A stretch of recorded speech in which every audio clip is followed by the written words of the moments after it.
having enough money as a child.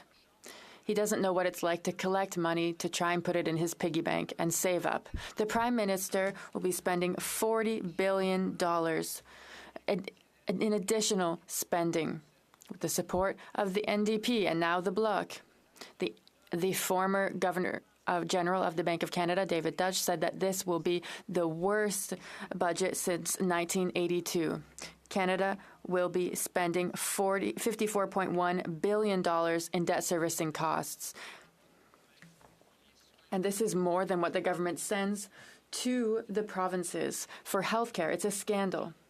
John Manley, amongst others, have told the prime ministers that they are accelerating inflation with his spending that is increasing interest rates. As a consequence, the Bank of Canada has looked to decrease interest rates in the most aggressive manner that we've ever seen. Millions of Canadians know this more than ever because their mortgage rate has become so high. So the NDP Liberal government is undermining Canadians' confidence in democracy. Many Canadians didn't even vote in the last election.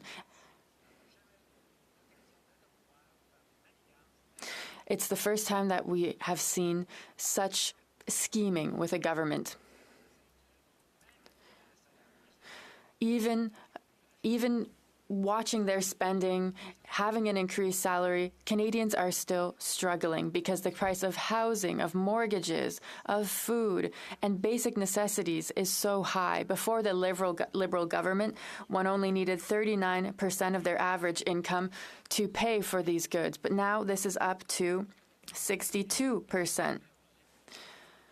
Last week, I participated in Lévis, a walk for cancer, and I was concerned when I was told that people didn't recognize the country that they live in anymore. And they didn't like the direction the country was going into. People are running out of money. Today, food banks are seeing more and more people coming in who need the help.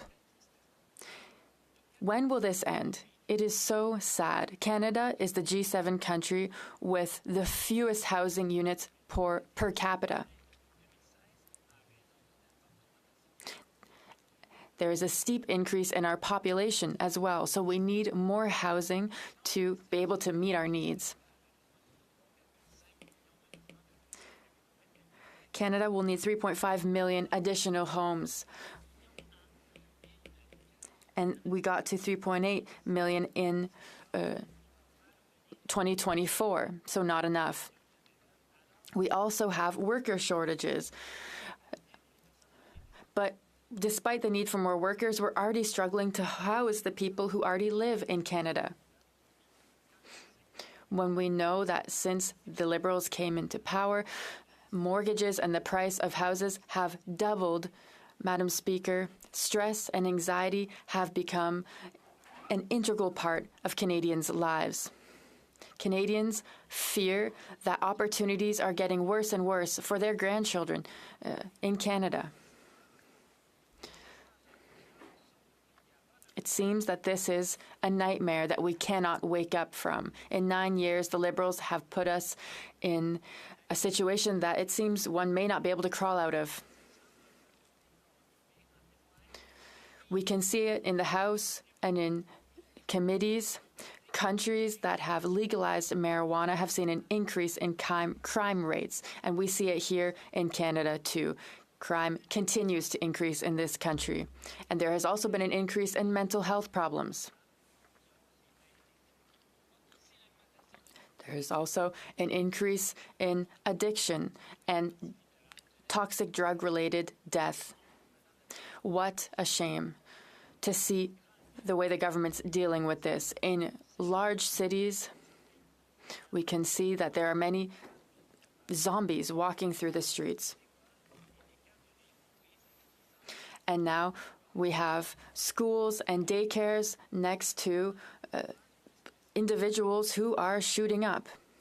So we need to really make an effort to live in this reality. and to deal with the reality that's been created by our Prime Minister. Before the Liberals, there was the idea that things could be solved by politics, before the Liberal NDP coalition and now with the Bloc. We are not happy with this irresponsible budget, which is also populist, and I mean that in the negative sense. All well-educated economists are asking for change. We can see that all classes in Canada are struggling because the Liberals are wasting money. Those who are suffering day after day look forward to the next election to change things. With the Liberals, you can see that they're simply printing money. And it's Canadians who are paying the price for this. The cost of living is higher and higher. And yet at the same time, they're not benefiting from higher quality of service. Madam Speaker, this aligns with what we can see, the track record of the Liberals, which is devastating. And I would like to honor all those who are working hard and who actually know how to count and manage money. It seems there is no more hope in the Liberal NDP Bloc coalition. The Liberals need to abandon the carbon tax. And the Canadians do not need this budget during these difficult times. It's time to build homes and fix the budget. Thank you, Madam Speaker. Questions and comments? Parliamentary Secretary to the Minister of Finance. Thank you, Madam Speaker, and thanks to the member for his speech. I always am amazed at how much passion he puts into his oration in the House. But I would like to ask him, you know, the Conservatives daily in this House cite food bank lineups as being an issue that they care about in this country. But when it comes to supporting children, feeding hungry children, I note that breakfast